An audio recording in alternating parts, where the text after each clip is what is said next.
CQ, CQ, CQ, and welcome back to the 599 Signal Report. I am your host, Ron. This episode is a very special interview with Jim WB0RLJ, who is a very familiar CW POTA activator. I had a great conversation, and I hope you enjoy this conversation with Jim. 599 Signal Report. In the shack with me today, I have a special guest, Jim WB0RLJ. Jim, you're 599 in New York. How am I sounding? Ron, you're sounding great. 599 as well. Fantastic, fantastic, Jim. It is definitely a pleasure to have you on the podcast, and I am so looking forward to the conversation we're going to have today. So to get amateur radio?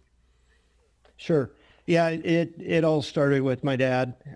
He became licensed a few years before I was born. So I grew up, my dad was an amateur radio operator, very involved in local club. And he used to take me along on field day to, it was a place called Crystal Lake near Hastings, Nebraska. And as a kid, I loved going.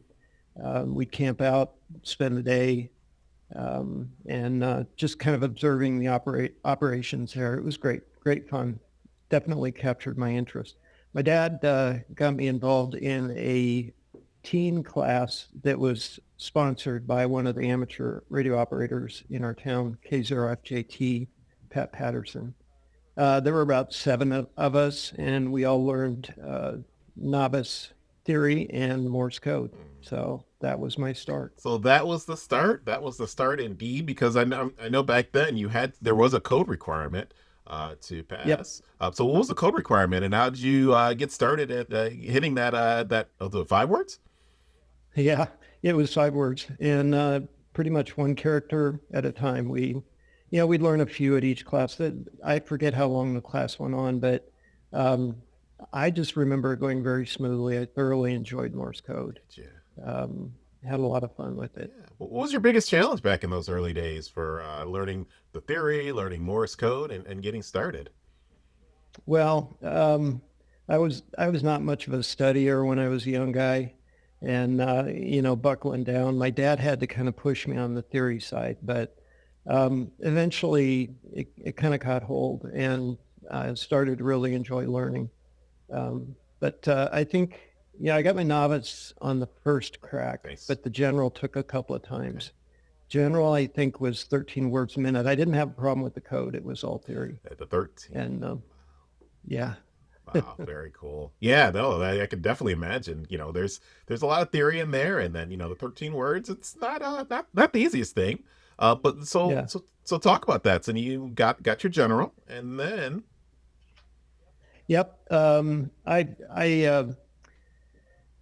always used my dad's shack, when I was growing up at home. But I think when I was about 15, I bought a Heathkit HW8, which is a small QRP transceiver, CW only. And I built that, put that together, started assembling my own shack, and I did regular CW QSOs, not near the quantity that I do now, but had a lot of fun with it. I remember using my HW8, which I think was all of 2.5 watts out. And I had a QSO with the station in New Zealand, and I was just thrilled. Oh, wow. So I think, the DX context has always been kind of a driver and a goal for me. Just love to do it. I love it when you hear the warble of the signal, because you've got refraction of the signal on multiple paths. And it's just amazing that, I can send out a signal and 10,000 miles away, it's picked up and responded to. It just continues to amaze me to this day. Absolutely amazing, isn't it? Just to get that contact. I shared, I recently got a South African contact during a POTA activation, which was absolutely amazing. And I still am cloud 9 when I got that Z call. I'm like, what? Isn't that wonderful? Love it. Absolutely. So now you got your ticket, you've been operating for a little while, and then I noticed you took a little break. Can you talk about the break, and then what made you come back from the break? Oh, you bet. Well, the break, I think, is common to a lot of guys. You you're young, you get married, you have kids, you've got a career you're pursuing, you're putting in extra time on that, and things kind of just go by the wayside. I had a tower at my house before my son was born, and then it was after that it's things just kind of got in the way, and it was an excellent, a wonderful part of life, but I lost the home and the tower because we had to move into a bigger house, and things just went quiet for a while. But I never lost my ticket, never let it lapse. Right.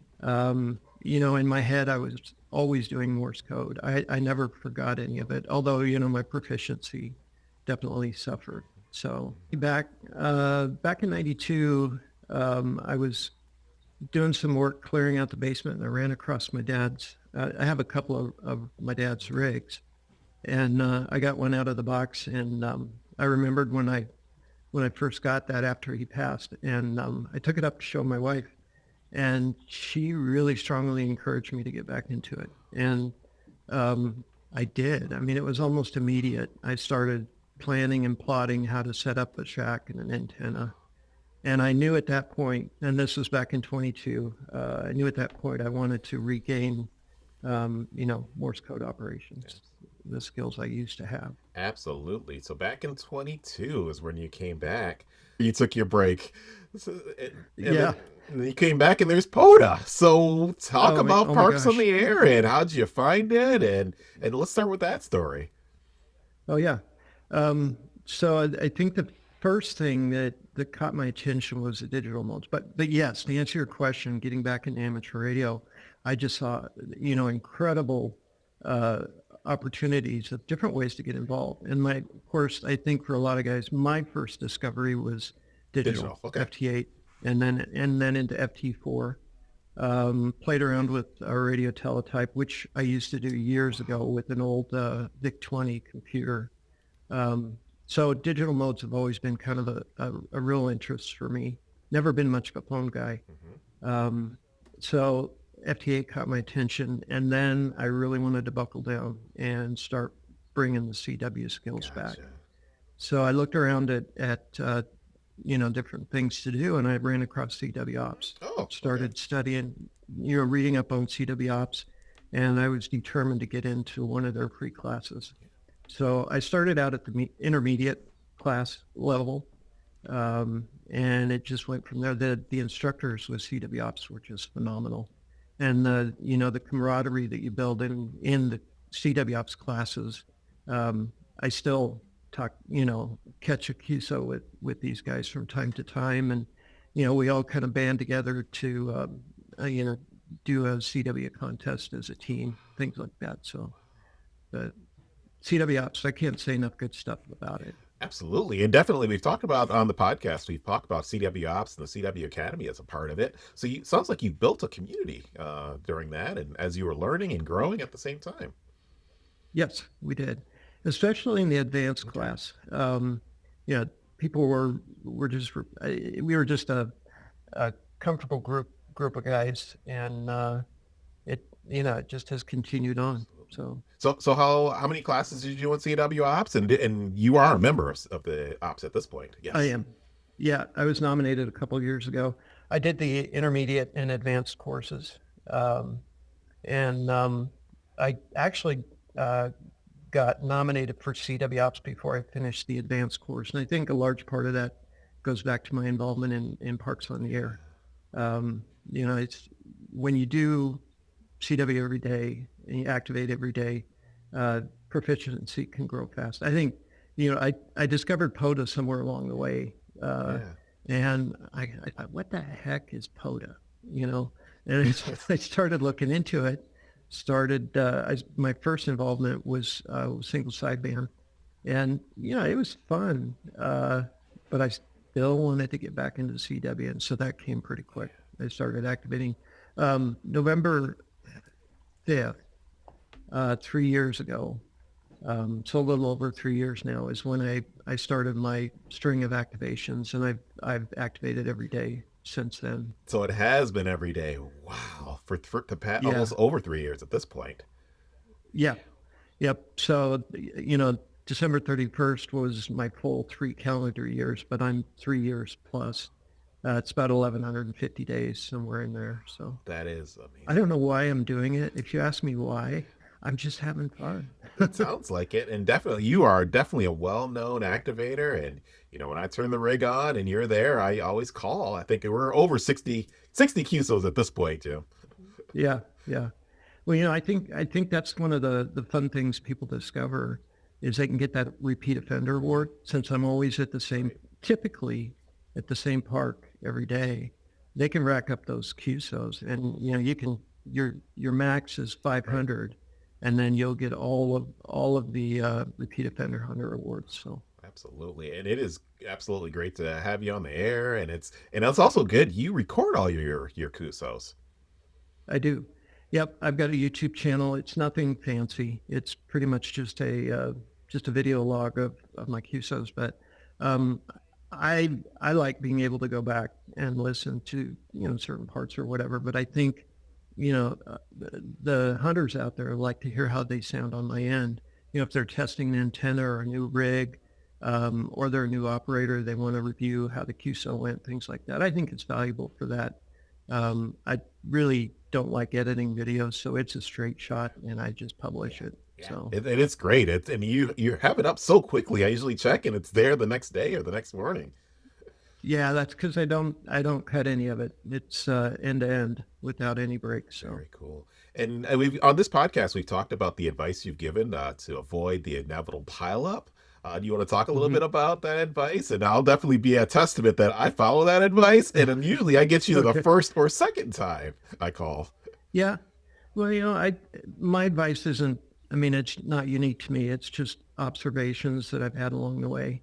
And I don't know if you can avoid a pileup, but you can certainly, kind of work your way through it.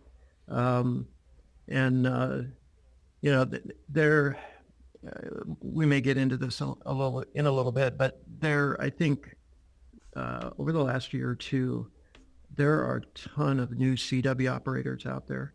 I'll frequently get emails where the hunter says I was his first CW contact, and I just love that. Absolutely.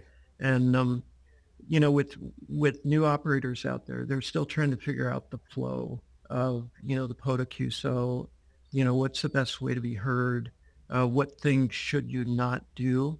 So I think the goal of my advice is to just give advice that makes um, an activation flow as smoothly as possible. Absolutely. So Absolutely. And that is great advice for hunters. As an activator myself, I do struggle a little bit with pileups and just trying to catch a letter or two. Would you give any advice for us activators who are, sometimes I'm running 5 watts and I'm getting pileups. So any advice you would give for yeah, us? yeah. I can't explain exactly what happens in the brain, but when I hear kind of a mess of call signs coming at me, there's usually always one or two that I zero in on. And for whatever reason, the brain can attach to that signal and pretty much filter out everything else you hear. Not always possible. Sometimes, I'll go through, um, receiving calls and I can't pull anything out. So I just have to send a question mark and then, or a QRZ, or, if I think I heard a number, I can send just a number, and that usually pares down the callers quite a bit. I think the only thing you can do is just keep jumping into those pileups. You'll get used to it. You'll get better at it. Um, I think anybody can get good at it with practice. So That's great advice, Jim. Definitely great advice. So let's talk about home brewing. Do you like to build? What do you build kits? Do you build radios? Do you build antennas? What's on the home brewing projects for you? yeah, I build kits. Mostly QRP Okay. labs. I built a couple of QMX rigs, mid and high band. Built the QMX Plus, Okay. which is an all band QRP, Absolutely. and I built the 50-watt amp for the QCX 20-meter rig. Um, I built the CFT1 Mhm. Yeah. Jonathan's radio out there. It's I love building rigs. I love the organization that goes into, laying out the parts and putting it together. I'm not a electrical Okay. engineer by any means, but I have a ton of fun doing it. And that moment of truth when you've done all the checks and you're ready to apply the power, there's nothing more thrilling for it to come up well. And then your next step is just to tune it up and get it on the air. So my inauguration for all the kits I've built is to go out and have a minimum of 100 contacts Wow. with it. And I've been able to do that with each one I Each one build. you built. So, Wow. Very cool. yeah. Yeah. Antennas. I love building antennas. When the weather gets cold, it's a little bit hard to, just be outside playing around, maybe on the wimp. Hmm. But yeah, I've built some antenna matching units. Um, I tend to operate from my vehicle during winter months. So I use a Chameleon Tactical Delta Loop, which I love that antenna. It's pretty much all band, no tuning, um, just number of verticals that I use. Just have a lot of fun. But I do like playing with antennas, getting a new one out there and seeing See how it it does. performs. Absolutely. Oh, I would make a couple of other Absolutely. recommendations as an activator, especially as it relates to antennas. If you have the ability to have RBN up and running Right. on an iPad or something like that, you'll get a real good feel for how the band is Definitely. working for you at that moment in time after you've sent CQ a few times. Absolutely. I also run a whisper transmitter, weak signal propagation reporter, I think is what it stands for, but that runs 24/7 and gives me a good feel for how the bands are when I'm about ready to head out the door. I usually know which band I'm going to Okay. start on. So you So, definitely tell that as you're going out the door. yep. So, as you think about the rigs you've built and the antennas you've built, and us non-kit builders who are there's Yeah. still trying to figure out how to solder, what would be a good one to start out with? A simple rig and maybe a simple antenna for someone who's literally just wants to is an electrical engineer but wants to build something just for the satisfaction. Yep. I think Jonathan's Okay. CFT1 field radio is an excellent one to start with. And not only is it pretty easy and straightforward to build, it is a phenomenal performer. The audio on that is, to me, is amazing. And same goes for the QRP Labs rigs as well. But that one is a great start. And I think he's got plans for another one to come out fairly soon. But there's nothing wrong with the one that's available right I say now. that's a pretty good one. CFT1, I think that one performs pretty well. And do you think? I wonder if it's going to be a CFT2. I'd be interested to hear what's I, coming. te- I Well, when I asked him, I said, "Will there be a CFT2?" And sure enough. So Jonathan, his call sign is KM4CFT, KM4CFT. and I think the website where you go purchase it is Yes, hamgadgets.com. hamgadgets.com. Shout out to Jonathan for the great Yeah. antennas and the great rigs. Yes. And Yes. what about antennas? I started out with a couple of Pactina antennas. One was a 9-to-1, and the other one was end-fed half-wave. You can set it up as a dipole as well, but I You typically, start. when I'm operating at a park, at a picnic table, I'll typically run an end-fed half-wave vertically. Um, I tend to always gravitate towards vertical polarization. I've had excellent results with it. So yeah, I've got a 40 foot mast that I lean up in a tree, and I don't really like putting ropes in 3 foot. trees if I can help it. So, but anyway, I did. I started with Understandable the there. Pactina antennas, and then I started making my own. Okay. And I have some information on my QRZ.com page on the transformers that I built for those. That's pretty much my go. Okay. Yeah, building your own transformers and building your own either Both. 49 to 1, Yeah, 9 to 1. What do you I do typically both. like If I to want to run for go those? Oh, both. all Okay. bands, I'll do a random and fed with the 9-to-1. So Okay. Yeah. Yeah, it's so much yes, so much simpler than having to change and get out and move something when you want to switch yes, yeah. bands, especially when it's right, Jim. So we talked about a lot about homebrewing and QRP. So what I want to talk about is kind of the state of CW at this point. I want to get your perspective. After a long break from CW, you came back. You're probably seeing new blood. There's these groups Hmm. that they're actually new. It's newer groups. CW Ops, SKCC, Fist. Uh, let's talk about the state of CW. Where do you see CW at this Yeah, I moment? And then think we'll I also talk think about the interest future in next. CW is growing at a rapid pace right now. That's my observation. I know that CW Ops, CW Academy, LACW, FIST, a lot of these clubs are seeing growth in membership. And, the encouraging part is there's a lot of young people getting involved now. I'm sure you've heard of Forrest, KI7QCF. Yeah. I mean, Oh, he's of been course, of phenomenal course. in what he's done to spread the word as far as CW. And it's just it's just wonderful to see the growth. And when I came back to amateur radio, I really thought, that CW was not much. There wasn't much interest in it, but that is absolutely not true. Absolutely. Just depending on the wait list for CW Ops classes, as well as the class sizes at LICW now, I can definitely tell you that it is growing at a rapid pace. And, you see younger and younger folks coming Yeah, into you know, classes and, at and the now cool as thing about well. CW, once you get into it, that mode of operation, it's probably not on par with the weak signal data modes, but it'll cut through, and you can Right. pull a signal out of a very noisy band, and it's just phenomenal. The DX contacts you can get. So Absolutely. It's just sometimes that is just amazing how it just literally will cut through anything. And I'm sure you've gone out in your 1,000 plus days that the bands just were yeah, terrible. I How did learned you pretty make it through quickly those not days? to look too hard at any of the solar data.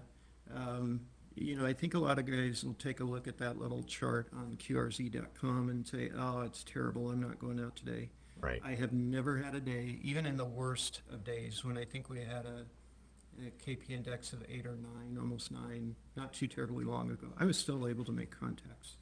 There's no impediment there. Oh, Um, so don't judge, don't let any solar conditions impact you. There's something out there for you. impact your great advice as well. Great advice as well. So let's talk about your current projects. What do you got on this? What do you got on Okay, the workbench right so now? What are you working about a on? week ago, I took my bike into the bike shop. I've got a pretty decent bike that I've let kind of languish since I got back into amateur radio. I used to be really heavy into biking, and I've let that go. So now my goal for 2026 is to bring back my bicycle riding and my activating. So Omaha's got a wonderful network of parks that are all connected by Sweet. bike trails, and I want to build a small sling bag kit with a couple of QRP radios, some good wire antennas, or even verticals. I've got my KH1 that I'll use as well, but just combine the two. Nice. Yeah. Nice. Very Yep. cool. So I will be So you bicycle will be a mobile ham on the bike. for sure. Bicycle mobile, indeed. Yeah. It sounds like it. Sounds like a great challenge, and definitely. I'll wait to look forward to hearing you on the air. Just wondering if you're going to do a There's not solo much mobile. soda around Nebraska, unfortunately. I think the nearest peak is probably a couple hundred miles away, way up north Nebraska, but it's pretty flat here. Last I checked, anyway. All right. So before we go, we're going to fire into the rapid fire section Yep. of the podcasts. So, Jim, you can only answer Okay. with 2, maybe 3 words for your answer. Just read them uh, rapidly, I should say. All right. So, your current comfortable 27. sending words per minute. 27. Bug, Paddle. paddle, favorite Uh, key. Big Ollie sculpture. Oh, I love that key. Yes. Love it. QRP, yes or no? I Favorite think the contest. CWTs are I mean, They CWTs. happen quite often. A lot of fun, rapid fire. They don't wear you out because it's only an hour. I need to get back into those, by the way. Right. Yeah, CWTs it is. All right, this is gonna be a hard one. Favorite? Boy, I like them all. Forrest is a good one. He's been down for a couple of weeks, but he's back now. Forrest. Yeah, he's back. Okay. Yeah. All right, we'll go with Forrest. We can go with Forrest. All right, your this is gonna be hard too. Your favorite QRP I would say rig? the QMX Plus. Yeah. Okay. Okay. All right. And last, but not least, of course, your favorite You antenna. know, I have to say it's the Chameleon Tactical Delta Loop. It's an expensive antenna. It's a compromised antenna, but it works on all bands. I don't have to use an antenna matcher. I make great DX contacts with it. Easy to set up, tear down. Aside from that, it's the vertical end-fed half-wave or random wire. Yeah. Or random wire. Okay, sounds good. All right, so this is where we're going to close up the conversation. But before we close, Jim, just want to get your advice for newish CW operators as you close. Just give some parting advice that you would like Sure. to share with I these think folks. it's important to really listen, kind of listen to the flow. When you're hunting a POTA station, it's important to just kind of listen and see how things go. There are a lot of similarities between POTA activators, but there are some differences, and you need to be familiar with those as you're hunting. I would highly recommend checking out my advice for POTA hunters. It's on my QRZ page. There's a link right at the top there, but there are just some common sense things that you tend to learn over time. But if you can shorten that learning period, you can bring success a lot faster in your hunting strategies. One thing that I run into every day, and I try to get awareness of, is do not tune up your rig on my operating frequency. Literally, it happens every day, multiple times a day, and a lot of times it happens right when I'm trying to pull out that weak signal. I don't know if people just don't know that they're generating a tone when they tune up or what, but it can be very disruptive. So, that would be my number one piece of advice is don't do it. And then my number two piece of advice would be send your call sign only once. That's all that's necessary. I'm usually not in a rush to leave the park. I run for 3 hours sometimes, so it doesn't have to be a mad dash and a huge pileup. But typically sending your call sign only once is the best practice. All great advice, Jim. All great advice. And definitely want to say thank you for coming on the podcast and wish you a fine 73. And thank you again. And have a great day. Thank you very much. Wow. What a great conversation we had with Jim WB0RLJ. Lots of great advice for both POTA activators as well as hunters. So I hope you enjoyed this episode of the 599 Signal Report. Until next time, 73s!